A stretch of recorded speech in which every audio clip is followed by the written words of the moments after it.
नमस्कार मित्रांनो, मराठी अभिनेत्री रिंकू राजगुरू ही नेहमीच सोशल मीडियावर सक्रिय असते. याशिवाय रिंकू तिच्या दैनंदिन जीवनातील अपडेटही चाहत्यांसमोर शेअर करत असते. दरम्यान आता रिंकू राजगुरूचा एक फोटो सध्या प्रचंड व्हायरल होत आहे. या फोटोनंतर रिंकूच्या लग्नाची चर्चांना उधाण आले आहे. या फोटोमध्ये अभिनेत्री रिंकू राजगुरू सोबत कोल्हापूरचे खासदार धनंजय महाडिक यांचा मुलगा कृष्णराज महाडिक हा दिसत आहे. अभिनेत्री रिंकू राजगुरू आणि कृष्ण महाडिक यांचा हा फोटो नेटकऱ्यांचे सध्या लक्ष वेधून घेत आहे. कोल्हापूरच्या अंबाबाई मंदिरासमोर हा फोटो काढल्याने रिंकू सोबत लग्न ठरलंय का, अशी एकच प्रतिक्रिया या फोटोवर दिली जात आहे.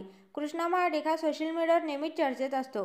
त्याचे यूट्यूब चॅनल देखील आहे. तर अभिनेत्री रिंकू राजगुरू ही काल कोल्हापूरमध्ये पार पडलेल्या राजश्री शाहू महोत्सवात हजेरी लावताना दिसली होती. योगायोग असा की कोल्हापूरच्या अंबाबाईच्या दर्शनावेळी या दोघांची भेट घडून आली. कृष्णा महाडिक यांनी रिंकू सोबत फोटो काढून तो सोशल मीडियावर शेअर करतात या चर्चेला उधाण आलं आहे. अनेकांनी या फोटोवर कमेंट करत तुमचं लग्न ठरलंय का, साखरपुडा झाला का, एक नंबर जोडी लय भारी दिसते यासारखे कमेंट केले आहेत. त्यामुळे सध्या मनोरंजन आणि राजकीय वर्तुळात या फोटोची एकच चर्चा सुरू आहे.